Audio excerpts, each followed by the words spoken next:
জিলাত অসম চৰকাৰে যি অমানৱীয় উচ্ছেদ অভিযান চলালে এয়া সম্পূৰ্ণ হিটলাৰী চৰকাৰৰ চৰিত্ৰ, এয়া সম্পূৰ্ণ স্বেচ্ছাচাৰী শাসকৰ চৰিত্ৰ। হিমন্ত বিশ্ব শৰ্মাৰ চৰকাৰে আজিকালি আইন কানুন নমনা হৈছে। আজি সংখ্যালঘু জনগণৰ ওপৰত একপক্ষীয়ভাৱে যি নিৰ্যাতন আৰম্ভ কৰিছে এয়া সম্পূৰ্ণ গৰিহণাৰ যোগ্য। আমি অসম চৰকাৰক আমি আহ্বান জনাইছোঁ, এই ধৰণৰ অমানৱীয় নিৰ্যাতন বন্ধ কৰক। মুখ্যমন্ত্ৰী হিমন্ত বিশ্ব শৰ্মাৰ এই হিটলাৰী শাসন মুখ্যমন্ত্ৰী ডাঙৰে বন্ধ কৰিব লাগিব। আজি অসমৰ সংখ্যালঘু জনগণক যেনেকৈ নিৰ্বিচাৰে কোনো বাজ বিচাৰ নকৰাকৈ যেনেকৈ অন্যায় অত্যাচাৰ কৰি আছে, এয়া কোনোপধ্যে সাংবিধানিকভাৱে বৈধ নহয়। মানৱ অধিকাৰ উলংঘন কৰি সম্পূৰ্ণ মানুহৰ মানৱ অধিকাৰ যি সেই অধিকাৰ খৰ্ব কৰি হিমন্ত বিশ্ব শৰ্মা চৰকাৰে উচ্ছেদ অভিযান চলাই আছে। আজি হোজাইত আমি দেখা পালোঁ যে যি বুলডোজাৰ চলাইছে, সেই বুলডোজাৰ চলোৱাৰ সময়ত আজি মহিলাসকল যেনেকুৱা ধৰণৰ প্ৰতিবাদ কৰিছে, আজি তাতে পুৰুষসকলে যেনেকৈ প্ৰতিবাদ কৰিছে, এই প্ৰতিবাদৰ ভাষা চৰকাৰে বুজি পোৱাটো উচিত।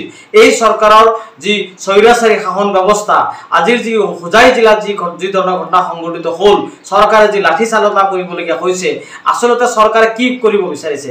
চৰকাৰে আজি সংখ্যালঘু জনগণক বিশেষ কৰিব বিচাৰিছে, চৰকাৰে মুছলমান জনগোষ্ঠীক বিশেষ কৰিব বিচাৰিছে। আমি তীব্ৰভাৱে গৰিহণা দিছোঁ আৰু এই চৰকাৰৰ এই কাণ্ডক আমি প্ৰতিবাদ জনাইছোঁ।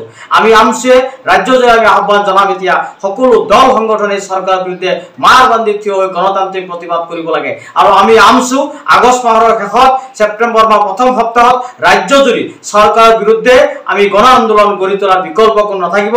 আমি সকলোৱে ৰাজপথলৈ চৰকাৰৰ বিৰুদ্ধে ওলাই আহিব লাগিব।